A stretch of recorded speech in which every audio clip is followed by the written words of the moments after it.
In 1977, on the plains of Wyoming, a young woman poses for a long-haired man named Rodney Alkali, sharing her personal experiences in the story of a boyfriend who left her. Recalling the love she once had, with whom she traveled across the U.S., the woman grows sad.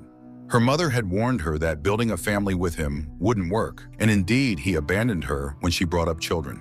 Rodney tells her to forget about the failed fiancé, saying she's beautiful and will definitely succeed as a model. He promises to help her with that. Suddenly, he puts down the camera and looks at her in a strange way that frightens her, and rightly so. Rodney grabs her by the throat and strangles her. When the woman stops showing signs of life, he gives her artificial respiration. She comes to, only to die a second time. In 1978, Cheryl Bradshaw, an aspiring actress, arrives in Los Angeles, dreaming of stardom. She attends numerous auditions, having memorized serious monologues from well-known plays, but producers want none of that. After yet another rejection, Cheryl drives home, angry at the casting agents who didn't give her the attention she deserved, failing to recognize her determination. At her building, she meets her neighbor Terry, also an actor. He helped her prepare for the audition and can't understand why she didn't make an impression. She had performed the scenes perfectly. Just then, Cheryl gets a call from her agent, Helen, who informs her that although she looked good, the producers chose another actress. Cheryl complains about lacking money for rent, and Helen mentions she's arranged for her to be a guest on the TV show, The Dating Game. That evening, Cheryl and Terry watch an episode of the program to understand what she'll need to do, then head out to a bar where she confides in her only friend. Since arriving in Los Angeles, she's been working on herself, rehearsing day and night, but no one seems to notice. And now Helen says a silly TV show might be her shot at getting noticed for a serious project. Terry reassures her, as many stars started with such shows. Still, Cheryl finds participation degrading. Hearing this, Terry jokes that she'll get to meet potential suitors and laugh at them with him later. Unexpectedly, he strokes her neck, but Cheryl pulls away, not expecting this kind of attention from him. He withdraws, thinking she wants to leave, but Cheryl stays. In the morning, they wake up in the same bed. In 1979, in San Gabriel, a young homeless girl named Amy wakes up on the street living off petty thefts. Today is Valentine's Day, and she grabs free candy at the entrance of a laundromat and eats it. Then she notices one of the coin machines is broken, opens it, and steals some change, fleeing from the guard. Later, Rodney spots her sitting under the stairs of a motel and asks if he can photograph her. He tells her she's beautiful and promises to make her a famous model once his pictures win a prestigious competition. Amy poses for him, smiling at his jokes. Back in Los Angeles, Cheryl arrives at the studio for the show. An assistant meets her and leads her to the set, chatting about how today's bachelors aren't half bad, but the makeup artist and hairdresser laugh at the men, calling them hopeless idiots with no intelligence. The host drops by to introduce himself, asking Cheryl not to show too much intellect. She might scare the guys. They dress her in a more daring outfit and lead her to the set. The show begins. The host takes the stage, introduces Cheryl, and invites her on air. In 1971 in New York, Charlie, a flight attendant, moves into a new apartment. She's renovating herself and accidentally spills building materials, forcing her to shower when the doorbell rings. She rushes to open the door for the movers delivering her belongings. She's shocked to learn they won't bring the furniture in due to her delay, which threw them off schedule. Just then, she spots Rodney photographing something across the street and asks him to help carry her furniture inside. He agrees. Afterwards, she offers him a drink and he tells her about famous directors he supposedly worked with in Hollywood. Charlie playfully pretends she hasn't seen these films and doesn't recognize the names. He realizes he's being teased and suddenly turns serious, confessing he's glad to meet such a smart and beautiful woman. Charlie is uncomfortable with the change in tone and mentions she has a lot of work and long-haul flights coming up. Rodney asks if he can photograph her, then attacks her and kills her. Back in the Los Angeles studio, Cheryl appears before the audience. After introductions, the host invites her to start the game. Behind a divider are 3 bachelors. She can ask them anything except their name, age, and occupation. Then she can choose one to go on a date with. The 3rd bachelor is Rodney. One audience member, Laura, tenses up when his face appears on the screen. Meanwhile, Cheryl begins asking questions prepared by the show's organizers. Bachelor 1 stumbles, unable to articulate his answers, and Cheryl pokes fun at him. The second jokes quite crudely, which neither Cheryl nor the audience enjoys.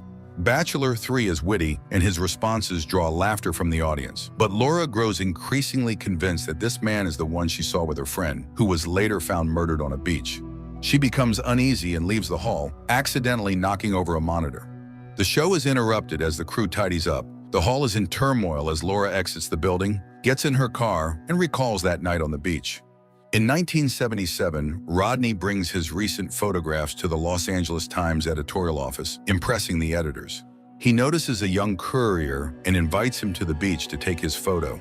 The boy is surprised and pleased by the attention, but then Rodney is told the police want to see him. He claims it's probably due to a recent robbery. Sometime later, editorial staff see him laughing at an officer's joke and the police leave, but in the restroom, Rodney lets his fear show. Then he spots the courier, who nervously says he won't be able to meet him at the beach, realizing the boy witnessed his outburst of anger. Back with Laura, she remembers coming to her friend's house but being unable to open the door. She called out to her, unaware the woman lay dead on the bed. Cheryl is having her makeup retouched, and an older makeup artist advises her to be herself. After all, what can the organizers do to a temp?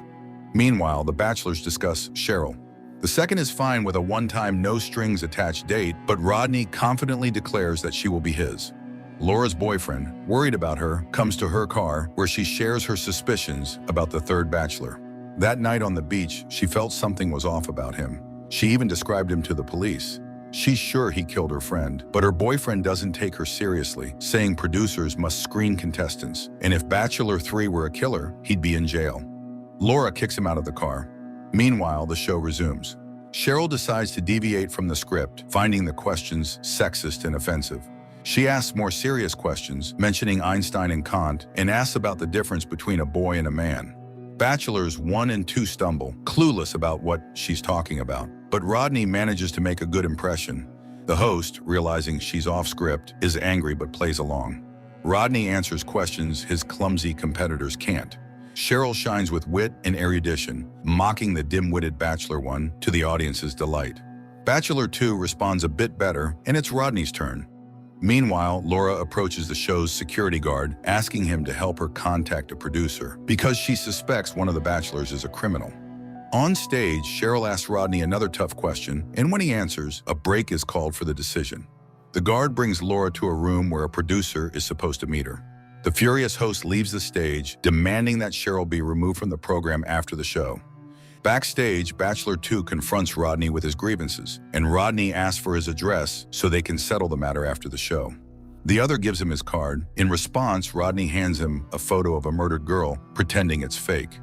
Meanwhile, Laura waits in vain for the show's management, encountering only a janitor. On stage, the finale plays out. In the end, Rodney wins the date. Bachelor 2 manages to warn Cheryl about Rodney, but she doesn't take it seriously, as they're about to go on an all-expenses-paid trip together. Meanwhile, the janitor admits to Laura that the guard often jokes this way, sending pesky women his way. Upset, she leaves. Cheryl exits the studio and hears Rodney calling her from the parking lot. He invites her for a drink to celebrate the night's success. The scene shifts to an evening when Rodney drives Amy out of town. She marvels at the beautiful scenery, then grabs his photo albums from the back seat and admires the work he's proud of. Rodney asks her to tell him about herself, and she confesses she ran away from home, where her mother drank constantly. She guesses that Rodney's father also abandoned him as a child, and he admits he'd kill him if he ever met him. Amy offers him a chocolate bar, and he slips it into his pocket. Soon they reach a closed-off road and continue on foot. Finally, Rodney finds the spot he wanted and begins photographing her, admiring her beauty and grace. Then he attacks her. In Los Angeles, Cheryl and Rodney arrive at a bar.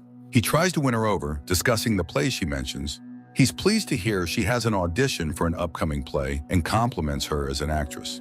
Later, he brings up the topic of the soul, and she admits she doesn't go on dates. She joined the show just for publicity, but talking to Rodney makes her nervous when he orders more drinks. She's relieved when the bar closes. They walk outside, and Rodney insists on escorting her to the parking lot where her car is parked and asks for her phone number.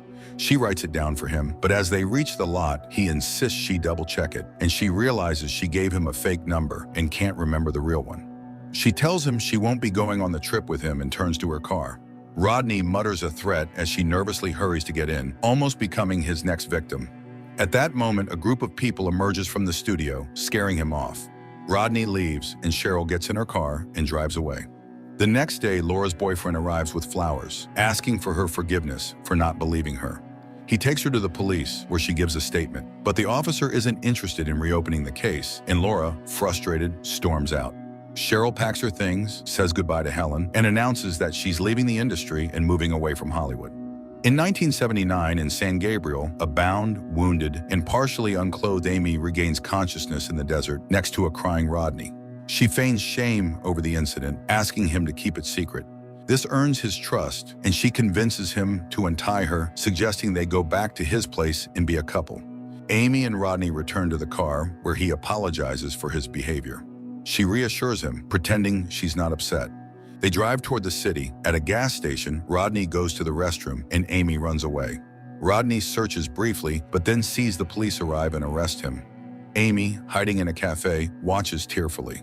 In the postscript, it's revealed that after Rodney's arrest, he was released on bail pending trial, during which he killed a 21-year-old woman and a 12-year-old girl. Rodney was rearrested in 1979. It was only then that the scale of his crimes came to light. For years, few surviving witnesses had reported him, but authorities hadn't taken action. He was ultimately convicted for the murder of 7 women and girls, although some believe he had up to 130 victims. After 31 years in prison, Rodney had one last chance at exoneration, but the woman who had once escaped him appeared in court and testified against him. Cheryl Bradshaw left California and dedicated her life to her family. Rodney Alcala died in prison. Watching the film is challenging due to the constant flashbacks. The story jumps back and forth, and those who don't remember the dates will find it hard to follow. The killer's portrayal isn't particularly frightening, but if the word maniac were stamped on his forehead, the police's job would be the easiest in the world, wouldn't it?